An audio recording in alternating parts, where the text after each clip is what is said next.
Resale में फ़ायदा हुआ, नुकसान हुआ, क्या आपको फेस रीसेल करना में पड़ा? यार मेरे साथ तो बहुत मिसहैप हुआ था। आफ्टर 10 ईयर मुझे पता चला कि कोई अननोन पर्सन आता है और वो मेरी प्रॉपर्टी के ऊपर उसने कंस्ट्रक्शन शुरू कर दी। अस्सलाम वालेकुम, this is Numan Iftikhar, director Kharido Becho. आज से खरीदो बेचो ने एक जो न्यू स्टांस लिया है और इंतहाई मुश्किल जो काम है वो हम करने जा रहे हैं कि हम एंड यूज़र्स के पास जाएंगे और उनसे पूछेंगे कि आपने प्रॉपर्टी किस ईयर में ली, कब सेल की, आया आपको प्रॉफिट हुआ, आपको लॉस हुआ, और जो हॉनेस्ट ओपिनियन है या रिव्यू है वो आपके साथ शेयर करेंगे। और याद रहे कि ये रियल एस्टेट की मार्केट में पहली दफ़ा होने जा रहा है कि आपको क्लाइंट का हॉनेस्ट रिव्यू, इसमें चाहे फ्रॉड हुआ है किसी के साथ, किसी को साथ नुकसान हुआ है, या इवन अगर प्रॉफिट हुआ है, चाहे वो रेजिडेंशियल प्लॉट है, चाहे वो कमर्शियल प्लॉट्स है, या इवन मौके की चीज़ है। तो आज हम आपको इसी सीरीज़ के पहले सेशन में लेके चलते हैं, किसी भी रैंडम लोगों के पास जाएंगे, उनसे सवाल जवाब करेंगे और आप तक उनका ओपिनियन शेयर करेंगे। जी, तो आइए चलते हैं। आज अपने पहले जो हमारे सेशन के मेहमान हैं उनसे पूछते हैं। हम इसी तरह रैंडम विजिट कर रहे हैं और इनके पास हम आए हैं, पूछते हैं कि इन्होंने कभी इन्वेस्टमेंट की है, इनको नुकसान हुआ या प्रॉफिट हुआ। अस्सलाम वालेकुम। वालेकुम अस्सलाम। कैसे हैं आप? ठीक हैं, खैरियत बिल्कुल से? ठीक, शुक्र अल्हम्दुलिल्लाह। अच्छा, मुझे ये बताएं कि आप सबसे पहले तो ये बताएं कि करते क्या हैं आप? मेरा लैपटॉप्स का बिजनेस है। ओके, और कारोबार कैसा चल रहा है? कारोबार शुक्र है अल्लाह का अच्छा, अच्छा है। मुझे एक चीज़ बताएं कि आज तक कभी आपने प्रॉपर्टी में इन्वेस्टमेंट की है? जी मैंने किया है प्रॉपर्टी अच्छा, तो इन्वेस्टमेंट। कभी रीसेल में फ़ायदा हुआ, नुकसान हुआ, क्या आपको फेस रीसेल करना में पड़ा? यार मेरे साथ तो बहुत मिसहैप हुआ था। मैंने 2008 में एक प्लॉट लिया। ठीक है। ठीक है। तो 10 साल तकरीबन मैं उस प्लॉट के ऊपर ना कोई कंस्ट्रक्शन नहीं कर सका। आफ्टर 10 ईयर मुझे पता चला कि कोई अननोन पर्सन आता है और वो मेरी प्रॉपर्टी के ऊपर उसने कंस्ट्रक्शन शुरू कर दी है। जब मैं उसके पास पहुंचा मौके पे, उससे मैंने पूछा कि भाई ये तो प्लॉट मेरा है, मेरे पर रजिस्ट्री है, मेरे नाम पे है, कंप्यूटराइज भी मेरे नाम पे आ रहा है।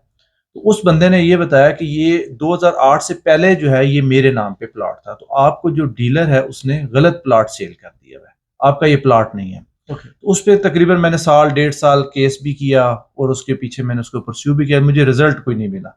एट द एंड क्या हुआ कि मुझे वो जिस डीलर से मैंने खरीदा था, मुझे उस डीलर को वो वापस बेचना पड़ा और नुकसान पे बेचना पड़ा। तो मेरा तो अच्छा एक्सपीरियंस नहीं रहा प्रॉपर्टी के तो अंदर। आप इसमें क्या समझते हैं कि जिस टाइम पे भी किसी कोई भी चीज़ बाय करनी चाहिए, जिस तरह आपका लैपटॉप्स का कारोबार है, कोई भी चीज़ बाय करनी चाहिए, तो इसमें बाय करने से पहले एक अच्छी कंसल्टेशन लेना ज़रूरी है, और उसके लिए ये भी वेरीफाई करना ज़रूरी है, आया ये कंपनी जिससे आप खरीद रहे हैं वो रजिस्टर्ड भी हैं या टैक्स पेयर्स हैं एफबीआर से, और सारे उनकी डॉक्यूमेंटेशंस वेरीफाई करना चाहिए। तो आप क्या समझते हैं कि एक अच्छा कंसल्टेंट जो है किसी भी किस्म की इन्वेस्टमेंट में कैसा रोल प्ले करता है? कंसल्टेंट तो बहुत ज़रूरी है, हम खुद कहते हैं कंसल्टेंट के बगैर तो आप कहीं पे भी इन्वेस्टमेंट ना करें। ठीक है, क्योंकि वो अपनी फील्ड के अंदर एक्सपर्टीज रखता है, उसको प्रॉपर नॉलेज होता है। ठीक है, वो कंसल्टेंट का होना ज़रूरी है। लेकिन ठीक कंसल्टेंट को चूज करना जो है ना, ये एक बिग क्वेश्चन है कि हमें ऐसा कंसल्टेंट मिले जो हमें ट्रू पिक्चर दे, सच बताए। जैसे प्रॉपर्टी डीलर्स भी हैं, वो तो कंसल्टेंट ही हैं, लेकिन ये अपने थोड़े से प्रॉफिट के लिए आपको सही चीज नहीं बताएंगे। ये अपने प्रॉफिट को जो है वो देख रहे होते हैं कि कहाँ पे उनको बचत है। अगर ये डीलर आप इन्वॉल्व करते हैं, ये प्लस पॉइंट है, क्योंकि अल्लाह ना करे कल को आपके प्लॉट में अगर आपके साथ कुछ मिसहैप होता है तो ये वहां पे आपको कंपनसेट करते हैं। आप खुद से कोई डील ना करें, मेरे तो ये रिकमेंडेशन है। आपको नुकसान हुआ तो मुझे अभी लास्ट क्वेश्चन ये बताइएगा, क्या आप समझते हैं कि प्रॉपर्टी में इन्वेस्टमेंट करनी चाहिए या नहीं करनी चाहिए? प्रॉपर्टी जो है हमेशा एक अच्छा एसेट होता है और एप्रिसिएट होता है। ये एक ऐसा एसेट है जो हमेशा बढ़ता है, कम कभी नहीं हुआ।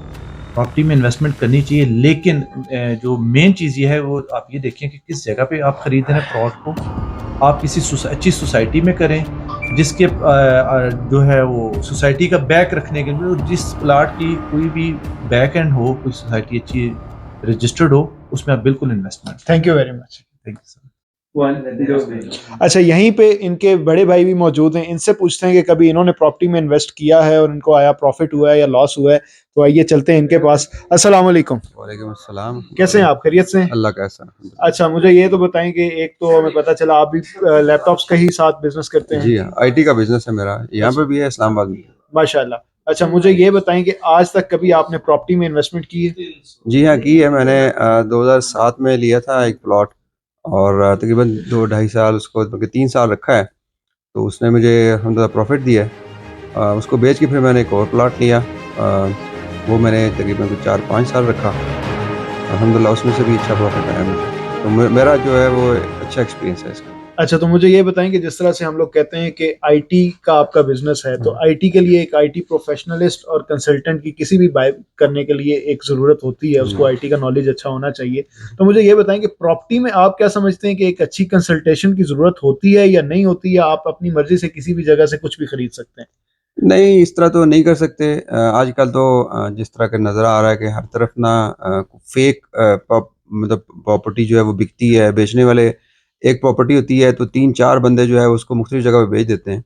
तो उसके लिए कंसल्टेंसी तो बहुत ज़रूरी है, और ख़ास तौर पे जो ज़मीन के लेन-देन के मामलात हैं उसका मतलब उसका जो जिस जगह पे वो मौजूद है, आया रजिस्ट्री उसकी है, वो खसरा नंबर होता है और मतलब खेवट वगैरह काफ़ी कुछ होता है चेक करने के लिए। तो ज़ाहिर है एक आम आदमी के लिए तो मुश्किल होता है उसको समझना।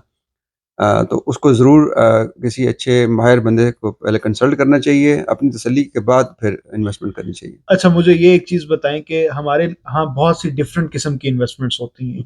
मैं अगर सिर्फ स्पेसिफिकली रेजिडेंशियल्स की बात करूं, तो आप क्या समझते हैं कि मौके की चीज़ जो जगह पे किसी भी जगह ओपन प्लॉट है वो खरीदना चाहिए, या किसी भी सोसाइटी में किसी भी सोसाइटी में XYZ, हम नाम नहीं लेते किसी का भी, उसमें जो इंस्टॉलमेंट प्लान्स होते हैं उस पर अगर प्लॉट लें तो वो प्रॉफिटेबल होते हैं, या मौके की चीज़ ज़्यादा प्रॉफिटेबल होती है? देखिए, मैं अपना पर्सनल एक्सपीरियंस आपको बताऊँ तो मौके की जो चीज़ है वो ज़्यादा प्रॉफ़िटेबल होती है।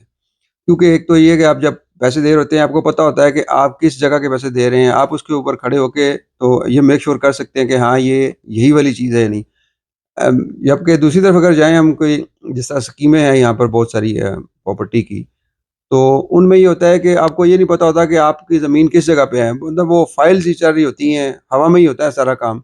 तो यहाँ पर कोई इतना अच्छा एक्सपीरियंस भी नहीं है, हमारे सिवाय 2-3 बड़ी मतलब जो हाउसिंग प्रोजेक्ट्स हैं उनके। बाकी जितनी भी हैं यहाँ पर वो मोस्टली वो फेक तो नहीं मैं कह सकता, लेकिन ये है कि वो लोगों को वो चीज़ देते नहीं है जिसकी वो कमिट करते हैं पहले।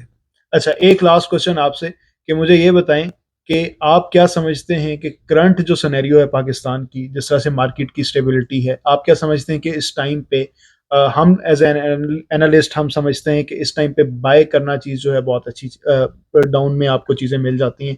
आप क्या समझते हैं investment point of view as an end user कि इस टाइम पे आपको इन्वेस्टमेंट करनी चाहिए प्रॉपर्टी में या नहीं करनी चाहिए? देखिए, अगर ऑनेस्टली अगर आप पूछते हैं तो मैं तो इस वक़्त अगर मैं अगर सोचूँ इन्वेस्टमेंट करने का, तो मैं तो रिलक्टेंट फ़ील करता हूँ कि इस वक़्त जो हालात हैं, मतलब वो जो पाकिस्तान के हालात हैं, इसमें थोड़ा-सा सब्र करना चाहिए। थोड़ी गवर्नमेंट कोई आए, जो भी आए, थोड़ी स्टेबल गवर्नमेंट हो, कुछ उसकी पॉलिसियों की समझ आए कि वो क्या करने जा रहे हैं, तो उसके बाद ही फिर बंदे को कोई ना कोई ऐसा रिस्क लेना चाहिए। क्योंकि यहाँ पर तो आपको पता है कि एक गवर्नमेंट आती है, उसकी अपनी पॉलिसी होती है, दूसरी आती है वो अपसाइड डाउन चल चल पड़ती है। तो जो बेचारा होता है, इन्वेस्टर होता है, जिसने प्रॉफ़िट के लिए मतलब इन्वेस्ट किया होता है, वो बेचारा फँस जाता है। तो उसको समझ नहीं आती कि अब क्या करे। तो अगर तो आपके पास इन्वेस्टमेंट है तो ये है कि थोड़ा सब्र कर लें थोड़ा-सा, तो ज़रा गवर्नमेंट नहीं आने दें, फिर उनकी थोड़ा पॉलिसियों का पता चलेगा।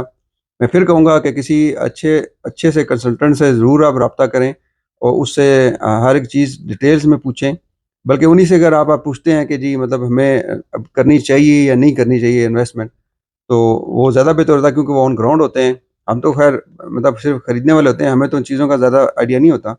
लेकिन ये है कि कंसल्टेंसी जो है ना वो ज़रूरी है, वो लें और कुछ थोड़ा सब्र करके ज़रूर इसमें जाएँ। ज़मीन जो है अगर आपने सही ले ली, तो ये यकीनन जो है फ़ायदा देती है।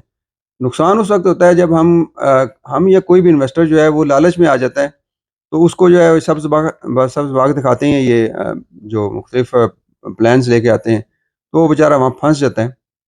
तो ऐसा काम ना करें। अगर कोई बंदा आपको कह रहा है कि 20 लाख वाली आपको 10 लाख में दे रहे हैं, तो मत जाएँ, मत लालच करें। आप 20 लाख वाली आप 19 में आपको मिल जाएगी, 18 में मिल जाएगी, लेकिन वो 20 से 22 और 24 होगी। लेकिन अगर आप 10 वाली के ऊपर जाएँगे तो ऐन मुमकिन है कि 20 वाली आप 10 में ले लें और फिर 10 वाली 5 में भी ना जाए। ऐसा ही है।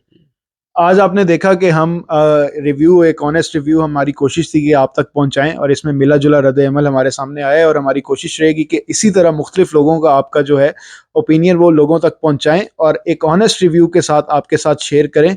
और इसके लिए और अपना नॉलेज गेन करने के लिए आप खरीदो बेचो के साथ जो है वो राब्ते में रहें, और stay tuned for the more updates. Thank you very much.